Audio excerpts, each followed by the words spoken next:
नमस्कार, म डाक्टर पारसमणि श्रेष्ठ।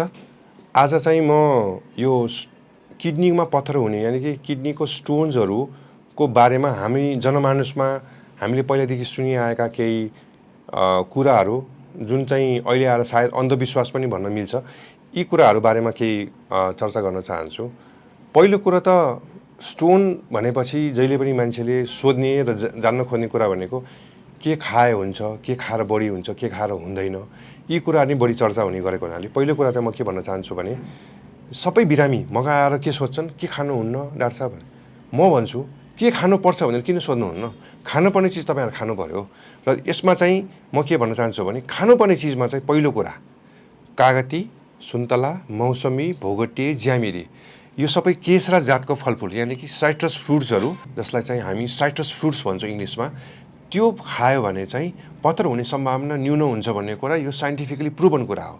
त्यसैले हाम्रो वरिपरि धेरै जसो पाउने भनेको मौसमी र कागती हो।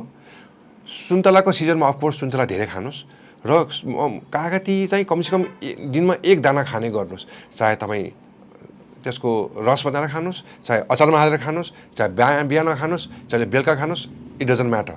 तपाईँहरूले खाने गर्नुहोस्। सक्छ भने मौसमको फ्रेस जुस खानुहोस् अथवा मौसम सिँगे खानुहोस्। यी फलफुलहरूले चाहिँ ढुङ्गा बन्न दिन्न, यानि कि ढुङ्गा भएको निकाल्छ भनेको होइन, ढुङ्गा फेरि बन्न दिन्न। खास गरिकन ती मान्छेहरू जसले चाहिँ ढुङ्गा बारम्बार बनाइराख्छन्। र खानु नहुने चिजमा चाहिँ अफकोर्स रेड मिटमा चाहिँ खसीको, राँगाको रेड मिटहरू यिनीहरू सकेसम्म नखाने अथवा कम खाने। र व्हाइट मिट र फिसमा चाहिँ त्यति रेस्ट्रिक्सन गरेर म भन्दिनँ, यिनीहरूमा चाहिँ त्यति कन्ट्रिब्युसन देखिँदैन। र सागहरू पनि करिब सबै खानुहुन्छ, खालि एउटा पालुङ्गोको साग जसमा चाहिँ अक्जेलेट भन्ने हाई हुन्छ, त्यो चाहिँ कम खाएका राम्रो। र अरू चिजमा चाहिँ अर्को सबैभन्दा मलाई भन्न मन लागेको कुरा चाहिँ दुध। धेरै जसो मान्छेले के सोध्छन् भने दुध खाएर पत्थर हुन्छ, किनभने दुध भनेको क्याल्सियम हुन्छ, ढुङ्गामा क्याल्सियम हुन्छ। त्यसैले यो एकदमै गलत धारणा हो। स्टोन बन्ने भनेको खास क्याल्सियम अक्जेलेटको स्टोन हुन्छ। More than 70-80% are calcium oxalate. बाँकी भएको 10-12% भनेको युरिक एसिड स्टोन हुन्। यो क्याल्सियम अक्जेलेट स्टोन भनेको चाहिँ अक्जेलेटको मात्रा बढी भएको फुडले गराउँछ, क्याल्सियमले होइन।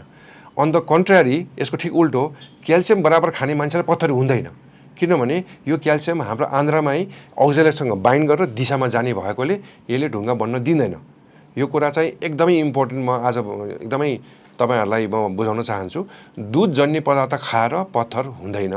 यो ठिक मात्रामा खायो भने बरु त्यसको उल्टो दुध कम खाने, यानि कि दुध जन्य कुनै पनि पदार्थ, कसै दुध पच्दैन नै होला, विच इज भेरी अन्डरस्ट्यान्डेबल, खाने मान्छेहरूलाई पत्थरी कम बन्छ, किनभने यिनीहरू पेटबाटै किडनीसम्म नपुग्दै बाहिर निस्किने हुन्छ।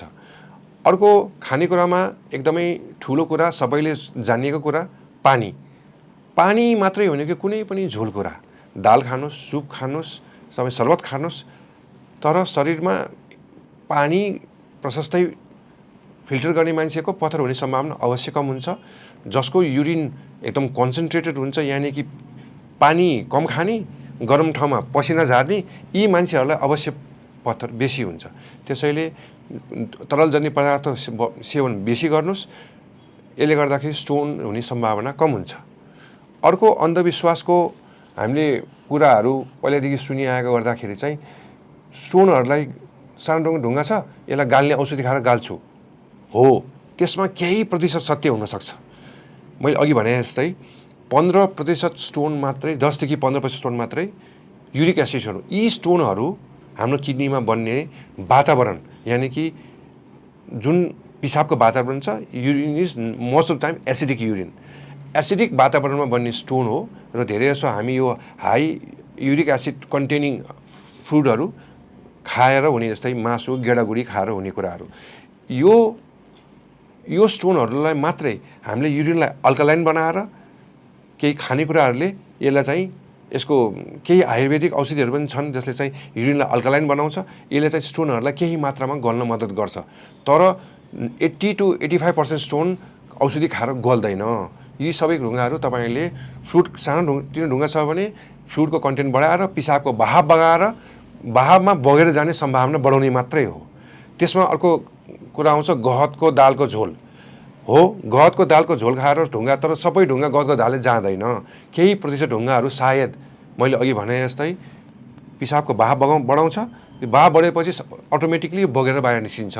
तर मैले यो सबै भन्नुको तात्पर्य के भन्दाखेरि, यदि तपाईँलाई पत्थर भइसकेको छ भने जबसम्म त्यो पत्थर क्लियर छ भनेर तपाईँलाई कुनै प्रविधिले अपरेसन गर्नुहोस्, चाहे कुनै औषधि खानुहोस्, अर्को सब्सिक्वेन्ट तपाईँको टेस्ट गरेर अब ढुङ्गा क्लियर भयो है नभनिकन तपाईँ मेरो पत्थर गयो भने आङ्कडामा नबस्नुहोस्। त्यो स्टोनले भित्रभित्रै बसेर तपाईँले अरू कुरा समस्याहरू, किडनी भित्रभित्र इन्फेक्सन गराउने, बेला बेलामा दुखाउने बाहेक किडनीलाई नै बिगारेर लाने सम्भावना पनि हुन्छ। र यो कुराहरूको तथ्य जाँच नगरिकन तपाईँ कहिले पनि ढुक्क भएर नबस्नुहोस् कि मैले केही खाएर मेरो ढुङ्गा गयो भनेर नसम्झिनु होला। अर्को एउटा एकदमै इम्पोर्टेन्ट पार्ट हो, मैले धेरै जसो बिरामीलाई मलाई भन्ने र उनीहरूलाई चाहिँ नयाँ टेक्नोलोजीको बारेमा त्यति अन्दाज पनि नभएकोले होला कि मलाई चिरेरै गरिदिनुहोस् डाक्टर साहब, मलाई चिरेर गरेर फेरि ढुङ्गा हुन्न भन्ने उनीहरूको सोच छ। तर तपाईँ चिरेर गर्नुहोस्, चाहे पाल पारेर गर्नुहोस्, चाहे भित्रभित्र लेजरले फुटाउनुहोस्, ढुङ्गा फेरि बनाउने मान्छेले फेरि बनाउँछ नै। यो कुनै तपाईँले गरेको प्रविधिसँग कुनै सम्बन्ध नै छैन। त्यसैले तपाईँले आजकल मैले यही भन्न चाहन्छु कि चिरेर गर्ने ढुङ्गा निकाल्ने प्रविधि करिब विलिन भइसकेको छ। त्यसमा केही प्रतिशत लेस देन 1 or 2% स्टोन्सहरूलाई मात्र यो एप्लिकेबल छ। मोस्ट अफ द टाइम हामी सूक्ष्म प्रविधिबाट नै ढुङ्गाहरूलाई क्लियर गर्न सक्छौँ।